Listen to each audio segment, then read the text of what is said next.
Hi നമസ്കാരം, ഞാൻ Rakesh M G ടിപ്സിലേക്ക് എല്ലാവർക്കും സ്വാഗതം. എല്ലാവരും സുഖമായിട്ടിരിക്കുന്നു വിശ്വസിക്കുന്നു. നിങ്ങളുടെ വാഹനത്തിന്റെ ഓയിൽ ഒഴിക്കേണ്ട സ്ഥാനത്ത് വെള്ളം ഒഴിച്ചാൽ എന്ത് പറ്റും? അങ്ങനെയാണെങ്കിൽ നമുക്ക് ജസ്റ്റ് ഒന്ന് നോക്കിയാൽ, അതായത് നമുക്ക് ഈ കാണുന്ന ഒരു ഓയിൽ ക്യാപ്പാണ്. ഇവിടെ എഞ്ചിൻ ഓയിൽ എന്ന് എഴുതിയിട്ടുണ്ട്, ഇവിടെ എഞ്ചിൻ ഓയിലിന്റെ ഒരു ഫിഗറും കാണിച്ചിട്ടുണ്ട്. കഴിഞ്ഞ ദിവസം ഒരു കസ്റ്റമർക്ക് സംഭവിച്ച ഒരു കാര്യമാണ് ഞാനിപ്പോൾ ഒന്ന് ഷെയർ ചെയ്യുന്നത്. അതായത് ആ കസ്റ്റമർ ചെയ്തൊരു കാര്യം എന്ന് പറഞ്ഞാൽ, സ്ക്രീൻ വാഷ് ഇതിനകത്ത് വെള്ളം ഒഴിക്കേണ്ട സ്ഥാനത്ത് പുള്ളി എന്ത് ചെയ്തു, ഇത് തുറന്ന് ഇതിനകത്തോട്ട് വെള്ളം ഒഴിച്ചു. അപ്പൊ വെള്ളം ഒഴിച്ചിട്ട് നിറയുന്നില്ല. അതാണ് കസ്റ്റമറുടെ ഒരു കംപ്ലൈന്റ്. എന്നെ വിളിച്ചിട്ട് പറഞ്ഞു, പക്ഷേ എനിക്ക് തോന്നുന്നു എന്റെ ഇതിനകത്ത് ഗ്ലാസ്സിലോട്ട് വെള്ളം വരുന്നില്ല. ഞാൻ വെള്ളം എത്ര ഒഴിച്ചിട്ട് അത് നിറയുന്നില്ല. കുറെ ഒഴിച്ചെന്ന് പറഞ്ഞു, 2 ലിറ്ററിന് മേളിലൊക്കെ ഒഴിച്ചിട്ട് നിറയുന്നില്ലെന്ന് പറഞ്ഞു. ഞാൻ പറഞ്ഞു, അവിടെ 2.5 3 അങ്ങേ അറ്റം ഒന്നും വരത്തില്ലെന്ന് പറഞ്ഞു. ഇല്ല. അപ്പം പുള്ളി, ഞാൻ പറഞ്ഞു ഫോട്ടോ എടുത്ത് അയക്കാൻ പറഞ്ഞു. ഈ ക്യാപ്പിന്റെ ഒരു ഫോട്ടോ ഒക്കെ, ക്യാപ്പല്ല മീൻസ് അത് തുറന്നിരിക്കുന്ന അതിനകത്തോട്ട് വെള്ളം ഒഴിച്ചിട്ട് ഫോട്ടോ എടുത്ത് അയച്ചു തന്നു.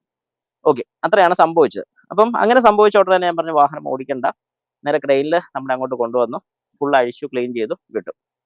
അപ്പം എനിക്ക് ഇതിൽ നിന്ന് എല്ലാവരോടും ഒന്ന് ഷെയർ ചെയ്യാനുള്ള ഒരു കാര്യം എന്ന് പറയുന്നത്, നമുക്ക് ചെറിയൊരു അറിവ് നമുക്ക് ഉണ്ടെങ്കിൽ അത് വെച്ച് നമ്മൾ വർക്കൗട്ട് ചെയ്യുന്നതുകൊണ്ട് പ്രശ്നമില്ല. പക്ഷേ ഇപ്പൊ നമുക്ക് കുറച്ചെങ്കിലുമൊക്കെ, ശരിക്കും പറഞ്ഞു കഴിഞ്ഞാൽ വാഹനം വളരെ സിമ്പിൾ ആണ്, വളരെ സിമ്പിൾ ആയിട്ട് എല്ലാവർക്കും മനസ്സിലാവാൻ വേണ്ടി അതുപോലെയാണ് ഓരോ കാര്യങ്ങൾ. ഇതിപ്പം നമുക്ക് കാണാൻ സാധിക്കും, ഒരു സ്ക്രീൻ വാഷിന്റെ ക്യാപ്പാണിത്. അതായത് നമ്മുടെ വാഷർ ഫ്ലൂയിഡിലോട്ട് വെള്ളം ഒഴിക്കേണ്ട ഒരു ക്യാപ്പ്, അതിന്റെ പടം കാണിച്ചിരിക്കുന്നത് നിങ്ങൾക്ക് മനസ്സിലാവും. പ്രത്യേകിച്ച് അത് ബ്ലൂ ഒരു ക്യാപ്പ് കൊടുത്തിരിക്കുന്നതിന്റെ പ്രധാന കാര്യം വെള്ളമെന്ന് കാണിക്കാൻ വേണ്ട. ഇനി ഇതിൽ എഞ്ചിൻ ഓയിൽ എന്ന് എഴുതിയിട്ടുണ്ട്. പലരും ശ്രദ്ധിക്കാതെ പോകുന്ന ചില കാര്യങ്ങളിൽ ഒന്നാണ്. ഇനി ഇവിടെ മേളിൽ ബ്രേക്ക് ഫ്ലൂയിഡ് എന്ന് ഇതിലും വ്യക്തമായിട്ട് എഴുതിയിട്ടുണ്ട്. അപ്പം നിങ്ങൾ വാഹനത്തിൽ എന്തെങ്കിലും രീതിക്ക് എന്തെങ്കിലും പരിപാടി കാണിക്കുകയാണെങ്കിൽ, ജസ്റ്റ് ഏത് സാധനമാണോ നമ്മൾ അഴിക്കുന്നത്, ആ അഴിക്കുന്നതിന്റെ പുറത്ത് ക്യാപ്പിൽ വളരെ വൃത്തിയായിട്ട് അതിന്റെ കോഷനും കാര്യങ്ങളൊക്കെ, ഇപ്പം ഈ ഒരു ക്യാപ്പിലാണെങ്കിലും ഈ റെഡ് സൈൻ, ഒരു കോഷൻ സൈൻ ഒക്കെ കൊടുത്തിരിക്കുന്ന വാർണിംഗ്, ഇത് തുറക്കരുത്, ചൂടായിട്ടിരിക്കുന്ന സമയത്ത് ഒരു കാരണവശാലും തുറക്കരുത് എന്നുള്ളത് മനസ്സിലാക്കി തരാൻ വേണ്ടി ആ ക്യാപ്പിൽ തന്നെ കൊടുത്തിട്ടുണ്ട്. അതുകൊണ്ട് പരീക്ഷണം എപ്പോഴും നല്ലതാണ്. നിങ്ങൾ ഓരോ കാര്യങ്ങൾ ചെയ്തേ പഠിക്കാൻ പറ്റത്തുള്ളൂ. ഇപ്പൊ ആ ഒരു തെറ്റ് വന്നപ്പം ആ പറഞ്ഞ കസ്റ്റമർക്ക് മനസ്സിലായി, ഇനി മേലെ ഇതുപോലെ ചെയ്യാൻ പാടില്ല, മനസ്സിലായി. പക്ഷെ ആ സമയത്ത് വേറൊരു കാര്യം കൂടെ ഉണ്ട്. ആ വ്യക്തി ഇത് സ്റ്റാർട്ട് ചെയ്തിട്ടുണ്ടെങ്കിലോ, അല്ലെങ്കിൽ ഈ വാഹനം സ്റ്റാർട്ട് ചെയ്തിട്ടുണ്ടെങ്കിൽ, ഒരു പക്ഷേ ഇതൊരു എഞ്ചിൻ പണി, ഒരു പക്ഷേ അല്ല 100% ഇതൊരു എഞ്ചിൻ പണിയിലോട്ട് പോകുമായിരുന്നു. ഈ വാഹനത്തിന് എഞ്ചിൻ പണി ചെയ്യേണ്ടി വന്നു.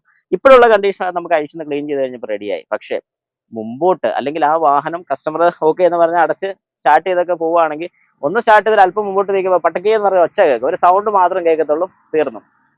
അപ്പൊ നമ്മൾ മനസ്സിലാക്കേണ്ട ഒരു കാര്യം എന്താണെന്ന് നിങ്ങൾക്ക് വ്യക്തമായി. കാരണം നമ്മൾ ഏതൊരു കാര്യം നിങ്ങളുടെ വാഹനത്തിൽ, നിങ്ങളുടെ സ്വന്തം വാഹനം എന്ന് പറഞ്ഞാൽ നിങ്ങൾക്ക് സ്വന്തമായിട്ട് പരീക്ഷണമൊക്കെ നടത്താനുള്ള സാധനം തന്നെയാണ്. നിങ്ങൾ ഓരോ കാര്യങ്ങൾ പഠിക്കണം.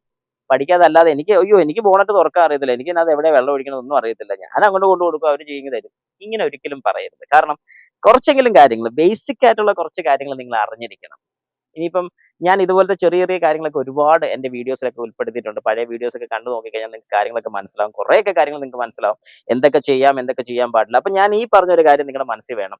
നിങ്ങളുടെ വാഹനത്തിൽ എന്തെങ്കിലും ഒരു കാര്യം നിങ്ങൾ അഡീഷണൽ ആയിട്ട് ചെയ്യുകയാണെങ്കിൽ, അല്ലെങ്കിൽ നിങ്ങൾക്ക് ചെയ്യണമെന്ന് ആഗ്രഹം ഉണ്ടെങ്കിൽ, കുറച്ചൊരു നോളജ് അതിനെക്കുറിച്ച് വേണം. അല്ലെങ്കിൽ ജസ്റ്റ് അതിന്റെ ക്യാപ്പ് എങ്കിലും തുറന്ന് അതിന്റെ ക്യാപ്പിൽ എന്തെങ്കിലും എഴുതിയിട്ടുണ്ടോ എന്നുള്ളത് നിങ്ങൾ മനസ്സിലാക്കണം. അത് നോക്കിയതിന് ശേഷം മാത്രം ചെയ്യാവുള്ളൂ. ഒരു കാരണവശാലും ഇതുപോലത്തെ തെറ്റുകൾ ആവർത്തിക്കാതിരിക്കാൻ ശ്രമിക്കുക.